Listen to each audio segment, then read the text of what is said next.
Olá, amigos, muito bom dia. Mais uma vez estamos juntos aqui pelo Facebook para esse encontro de todas as manhãs, nesses 10 dias de oração, tempos de isolamento. E esse é o nosso tema desta manhã: confinamento, confinados.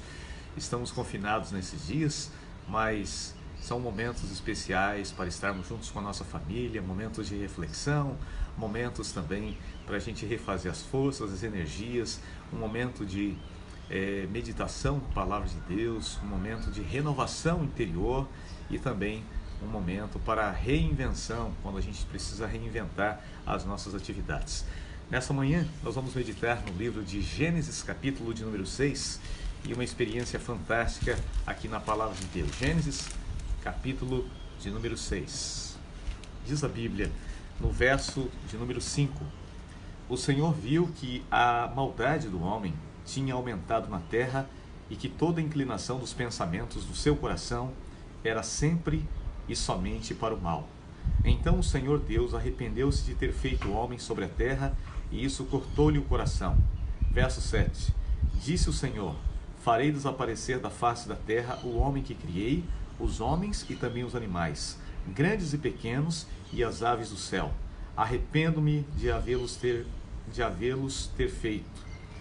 E o verso 8 diz: A Noé, porém, o Senhor mostrou graça e benevolência. Ainda no verso de número 9 diz: Esta é a história de Noé. Noé era um homem justo, íntegro e que andava com Deus. Olha a história de Noé. 3 características na vida desse homem de Deus. 3 características que têm que fazer parte da experiência de um homem e de uma mulher de Deus. A Bíblia diz que Noé era um homem justo, e Noé era um homem íntegro, e Noé era um homem que andava com Deus. Noé era um homem que era amigo de Deus. Você é amigo de Deus, você é amiga de Deus, você tem andado com Deus nesses dias, porque naqueles dias em que Noé estava vivendo, diz a Bíblia que Noé estava vivendo no meio de uma comunidade, no meio de uma sociedade corrupta naqueles dias. No entanto, Noé era um homem justo, não praticava a injustiça. Diz que Deus olhou para a terra, verso 5 diz que Deus olhou para a terra e ele viu a perversidade do homem e toda a inclinação do coração do homem para a maldade. Nós estamos vivendo dias semelhantes aos dias de Noé. Verso 12 continua. Isso aqui é interessante, né? Versos 11 e 12. Diz assim: Ora, a terra estava corrompida aos olhos de Deus e cheia de violência. Você já ouviu essa palavra corrupção? Está aqui na Bíblia, Gênesis capítulo 6, verso 11. Já nos dias de Noé havia uma sociedade corrupta. E diz ainda, a terra estava cheia de violência. E Deus olhou e viu tudo isso. Queridos amigos, no dia de hoje, nós estamos vivendo cenas idênticas aos dias de Noé. O verso 12 continua: Ao ver Deus a terra, como estava corrompida, pois toda a humanidade havia corrompido a sua conduta, Deus então disse a Noé: Darei fim a todos os seres humanos, porque a terra encheu-se de violência por causa deles, e eu destruirei todos com a terra. Você, porém, fará uma arca de madeira de cipestre, divida em compartimentos e a revista de piche por dentro e por fora. E então Deus passa a dar para Noé as coordenadas, as medidas da arca, né? 3 andares, 3 compartimentos, como que deveria ser vedada para não entrar água, como que deveria ser tomadas as providências. Noé passou muitos anos pregando para o povo e tinha gente que não acreditou.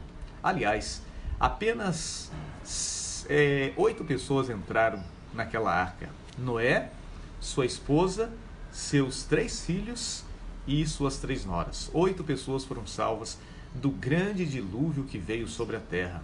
E o dilúvio naquela época representou o juízo de Deus, porque a terra estava perversa, estava corrompida, estava cheia de violência, a inclinação, os pensamentos dos homens eram maus. Havia muita idolatria naquela época. Para você ter uma ideia, se um homem quisesse possuir a mulher do outro, olhasse para um homem que estava caminhando com sua esposa na rua, e aquele homem do coração mau e perverso gostasse da esposa do outro, ele tomava força, se necessário ele matava, mas ficava com a mulher do outro.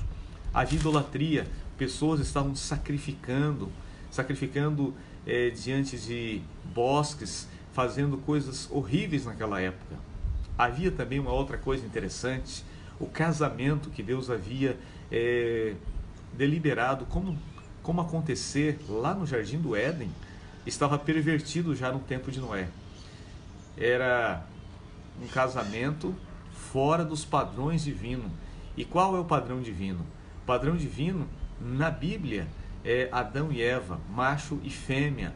Era dentro da normalidade, um relacionamento saudável, mas a Bíblia diz que havia perversão nos relacionamentos dos homens naqueles dias. As pessoas casavam, davam em casamento, estavam envolvidas com muitas bebidas, com muitas orgias e estavam se esquecendo de Deus. Então Noé é levantado naquele tempo para dar uma mensagem para o povo: olha, está chegando o juízo, mas tem esperança. E interessante que a Bíblia diz como isso aconteceu, através de um dilúvio. No capítulo 7, verso de número 1, o Senhor disse a Noé, depois que a arca ficou pronta: entre na arca você e toda a sua família, porque você é o único justo que encontrei nesta geração. Leve com você 7 casais de cada espécie de animal puro, macho e fêmea, e um casal de cada espécie de animal impuro, macho e fêmea. E leve também 7 casais de aves de cada espécie, macho e fêmea, a fim de preservá-los em toda a terra. Daqui a 7 dias farei chover sobre toda a face da terra 40 dias e 40 noites, e farei desaparecer da face da terra todos os seres vivos. E Noé fez tudo conforme o Senhor tinha lhe ordenado. Interessante que Deus ele se preocupou com Noé, deu oportunidade para todas as famílias da terra, ele se preocupa também com os animais.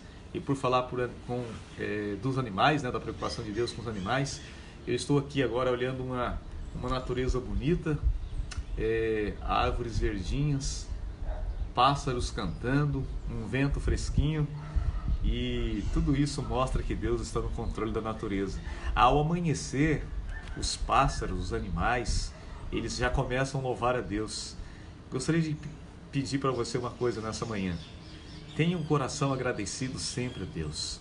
Aprenda a louvar a Deus em cada circunstância. Esse é um momento de aflição, é verdade. Muita gente preocupada, pessoas que já estão perdendo o emprego, gente que não sabe como que vai pagar as contas. Mas assim como Deus cuida de cada animal, tem aqui arara que está cantando, pássaros que estão cantando, os animais louvando a Deus. Aprenda a louvar a Deus e a confiar. Eles não plantam nada, eles não têm armazém para estocar alimento, eles não têm despensa, eles não têm alimento guardado, mas Deus supre cada uma das necessidades deles. A promessa de Deus não é nos dar a cesta básica do mês, não é nos dar a compra do mês, a despensa do mês. A promessa de Deus é: darei a vocês o pão de cada dia. Por isso que a oração do Pai Nosso diz assim: dai-nos o pão nosso de cada dia. Então é isso que a gente precisa ter, essa confiança de que o Senhor cuida de nós a cada dia e a cada momento. E Deus cuidou de Noé também. E aqui no verso, capítulo 7, do livro de Gênesis, nós vamos encontrar o verso que diz que antes da chuva cair, eles passaram confinados em isolamento 7 dias. Mas depois de 7 dias, no verso 10 diz: e depois de 7 dias, as águas do dilúvio vieram sobre a terra. Queridos amigos, Noé naquela época, ele tinha 600 anos de idade, então Noé já era uma pessoa idosa, Temos aí a orientação para que os idosos possam ficar isolados, para que os idosos possam se proteger. Noé entrou na arca e aguardou a salvação de Deus ali. Nós devemos esperar em Deus a salvação, devemos esperar em Deus a solução para todo esse problema. E Deus pode dar a capacidade para que um médico, um pesquisador, um cientista possa descobrir hoje ainda um remédio, uma vacina, um comprimido, qualquer coisa que venha trazer solução para essa pandemia. Seja brasileiro, seja americano, seja de qualquer lugar do mundo, o Senhor pode fazer isso em um estalo de dedos. A gente só precisa confiar em Deus, ter a certeza que Ele está com o mundo na palma das suas mãos e a nossa vida também está sob os seus cuidados. Agora, olha que coisa interessante. Quando a gente vem aqui para o Novo Testamento, no capítulo de número 24, Evangelho de Mateus, capítulo 24, versos de número 36, nós encontramos a declaração que diz: quanto ao dia e à hora, ninguém sabe, nem os anjos dos céus, nem o Filho, senão somente o Pai. Como foi nos dias de Noé, assim também será a vinda do Filho do Homem. Pois nos dias anteriores ao dilúvio, o povo vivia comendo, bebendo, casando e dando-se em casamento, até o dia em que Noé entrou na arca, e eles não perceberam, e veio o dilúvio e os levou a todos. Assim também acontecerá na vinda do Filho do Homem. Jesus, falando com os discípulos pouco antes dele subir aos céus, a Bíblia diz que nesse diálogo eles perguntam: Senhor, como vamos saber o tempo da sua volta? Como vamos saber que está perto? Então Jesus dá vários sinais em Mateus capítulo 24. Ele fala dos terremotos, ele fala da fome, ele fala também das nações em guerra, ele fala que o amor se esfriaria de quase todos. Jesus fala que o evangelho se expandiria, cresceria pelo mundo, e nós estamos vendo agora como que a internet, como a televisão está proporcionando milhares, milhões de pessoas ao redor do mundo tendo acesso, as pessoas buscando a Deus. Isso também é um sinal da volta de Jesus. Mateus 24:14 diz: e este evangelho do reino será pregado em testemunho a todas as nações. Então, aí virá o fim. Lembra o que Noé fez? Noé pregou para toda a geração dele daquela época. Noé proclamou que viria o juízo. Noé proclamou que Deus estava dando um tempo de graça. Amigos, é o que está acontecendo agora. E essa pandemia é Deus dizendo o seguinte: acorde, eu estou enviando o meu filho está voltando, se prepare e saiba de uma coisa: eu estou retornando. Deus está na sua infinita bondade e misericórdia, Ele está dando um tempo de graça para que a gente possa se preparar. Você acredita nisso? Então coloque a sua vida nas mãos de Deus. Se por algum motivo você afastou dos caminhos de Deus, agora é a hora de você voltar, agora é a hora de você fazer um novo pacto com Deus. Se você nunca leu a Bíblia toda, agora é a hora de você colocar sua vida nas mãos de Deus e esse livro aqui colocar inteiramente na sua presença a cada momento. Você ler as escrituras, comece lendo os salmos, comece lendo os evangelhos, comece lendo algo que vai trazer a você uma compreensão mais fácil. Não comece pelo Apocalipse, mas saiba de uma coisa: Deus está no controle da história. Você precisa, nesse momento, tomar uma decisão de consagrar sua vida inteiramente ao Senhor, porque Jesus está voltando. E os discípulos, eles ouviram de Jesus: o dia e a hora, ninguém sabe, senão somente o Pai, mas está chegando o grande momento. Está chegando o momento do aparecimento de Jesus nas nuvens dos céus, com poder e grande glória, para levar o seu povo para o lar eterno. Então, queridos amigos, em nome de Jesus, que você possa estar com a graça de Deus, com a sua vida na presença do Senhor. E diz o texto então que os dias de hoje seriam semelhantes aos dias de Noé.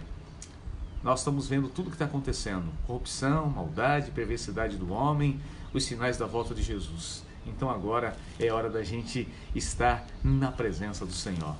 Receba a bênção de Deus para a sua vida nesta manhã. Receba a bênção de Deus para a sua família. Receba a paz para o seu coração. Então, nesse momento, nós vamos orar a Deus, e eu gostaria de pedir que o Senhor esteja no seu lar e também esteja na sua família. Vamos orar? Que o Senhor te abençoe e que Ele te proteja. Que o Senhor faça resplandecer o seu rosto sobre ti, e o Deus da paz conduza os seus passos e a sua família e te dê a vitória.